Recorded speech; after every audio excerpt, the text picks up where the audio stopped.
We are in the process of looking at 6 different types of music producers, and in this video we are about to jump into 3 more. Welcome to another episode of Producer Files.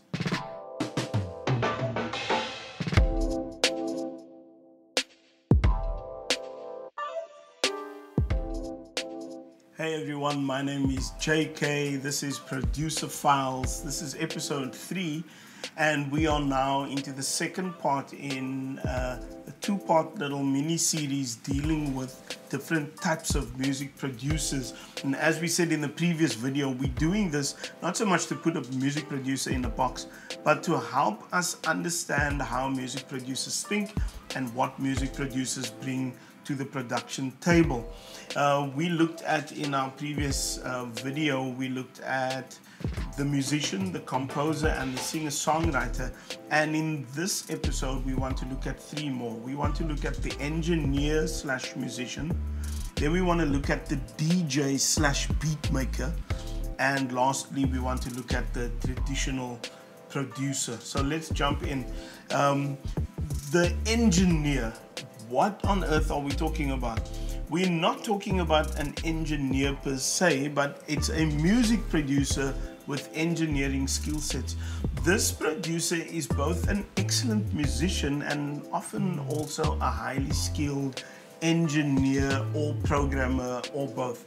It's their love for music and their passion for engineering, those 2 worlds, engineering on the one side, music on the other side, that sets them apart from other producers. Now, all music producers are passionate about music. They don't all necessarily have musician skill sets, nor do all of them have the engineer's type of skill set.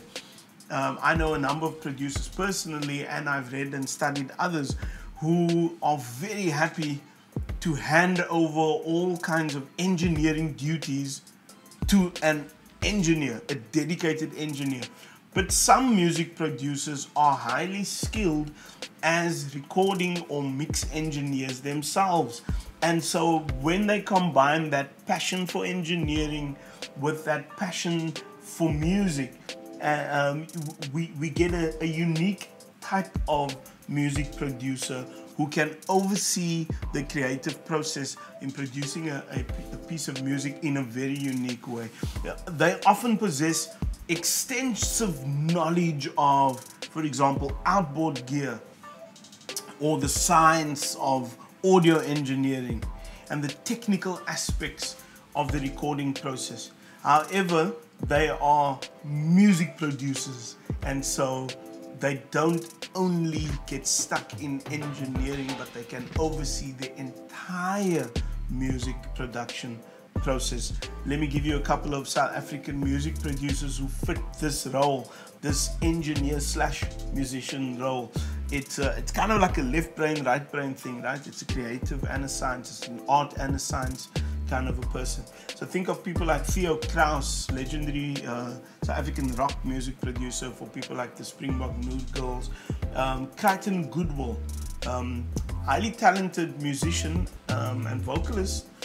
I almost think, if memory serves, I speak under correction, but I almost think he was part of the Drakensberg Boys Choir at one point. But Crichton is a highly skilled engineer who brings that skill set to his production. And then others like my good friend Clinton Manveld, who's now based in New Zealand. Great musician, great producer, but an amazing engineer's ear. And then there are others like Joe Arthur from Joe's Garage, who back in the 80s was part of Friends First. Warwick Sony, and there are others. These are engineers/musicians who have become music producers and who use that skill set to shape their work. Let's move on to another kind of a role player. It's the DJ/beatmaker type of producer, and this is maybe a less traditional type of music producer who's more been influenced by modern day technology and just the state of the industry. This type of producer transcends the roles of the traditional DJ and also transcends the roles of the modern day beat maker. So this is not just someone sitting in their bedroom making beats, and this is not just someone who can play their beats at a live venue, but this is someone who they don't simply play previously recorded music, nor do they just compile previously recorded music. They don't just make instrumental beats. They are able to turn their instrumental creations into complete songs with a commercial appeal. They have also learned the art of collaborating with lyricists, with vocalists, and the kind of artists who are best suited to feature on their tracks when the composition requires it. So obviously this kind of producer is a composer. It's a composer of modern, usually electronic music, right? It's a DJ, it's possibly a beat maker. But they don't simply make a beat. They are thinking end product. So again, they're thinking creative process, and they, in their minds, they are already picturing the best kind of person to feature on their music. And so they have great networks and they can pull different people in. And during the music recording and production process, they don't just email the beat and leave the person to do their thing. They oversee the creative process of tracking and capturing the artist's vocal and guiding the artist's performance. They produce the vocal and make that vocal suit their instrumental, because they are thinking of an end product while they are making that beat. Examples of this kind of producer in the SA context, again here, Oskido, okay, legendary Kwaito and SA house producer. Think of the kind of the grandfather of Kwaito music, Arthur Mofokate. Think of DJ Black Coffee, who's taking over the world with his, not just his beats and his productions, but with his recordings. I mean, he's featured artists like David Guetta and Alicia Keys and others on his work.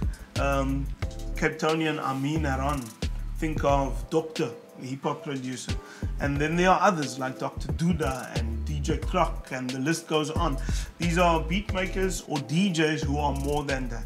They are music producers. Lastly, let's think about the traditional producer. The traditional producer. What do we mean by the traditional producer? And this is not some sort of nostalgic throwback to the way things were and hoping that we can all go back. But it's important to understand the traditional producer, because a lot of producers today still function in this role, and it's a very powerful role. So this kind of producer oversees the recording process in a more traditional sense. In this case, while they are not usually exceptionally talented and highly experienced instrumentalists, right? Or they may not even be involved in the music production process. Watch this, hands-on from a songwriting perspective. So they're not necessarily the songwriters or the composers, nor are they the instrumentalists, nor are they the engineers necessarily. Rather, their work is in bringing together. Their work is like that of a coach who can pull everyone together, or that of a captain who can rally the troops. It's their role to bring together the best team with the best tactics and the best resources. And when they come together and they bring all of those resources together, their aim is the best sonic outcome, and they can achieve that sonic result. That's what makes them sought after producers. That's what sets them aside. They're not great beat makers. They are not highly skilled, instrumentalists. They are musicians of note and they understand music, but their skill set is more in bringing people together. Often they're responsible for producing bands, even though they're not band members. Often they are responsible for bringing together great vocalists backing vocalists, and they can even arrange backing vocals. There may be composers who can put together amazing musical arrangements, but they are not necessarily singers or performers themselves. But the point is they can pull things together. Some South African examples here include the 80s pop and dance team, husband and wife team, Atti and Ida van Wyk. You must be old school like me to know those names even. But this couple was responsible for producing lots of pop dance hits that often sounded like they were produced overseas. But what they did was they brought together the best musos and the best synth programmers and drum programmers and got them to put together classic tracks. And then there are others like gospel hitmakers Lindelani Mkhize and Tunzi Namba. These guys have often worked together. You don't always see them on hands-on playing the instruments, but they can produce the sonic outcome. We spoke about Trevor Sampson earlier under the singer-songwriter, but he's another example of this traditional producer who can pull everything together without necessarily touching something. And then one of my favorite bass guitarists, Sibusiso Victor Masondo, who's also he used to play with JB Arthur in Friends First back in the day, but also a noted musician, a noted producer who stands in the tradition of the traditional producer. See what I did there? That's it for this episode. We trust that you're finding the series helpful. We trust that you are learning and grasping the concept of the music producer. And if you find this helpful, then as we always ask, please consider liking and sharing the video, subscribe to our YouTube channel, pass this on to others, comment, engage in the conversation. If you have production needs, feel free to reach out to us. We work with a network of producers, some of whom are on our team and others are parts of other teams or freelancers, but we love to collaborate and to work with others to help the client achieve their best sonic outcome. This was another episode of Producer Files.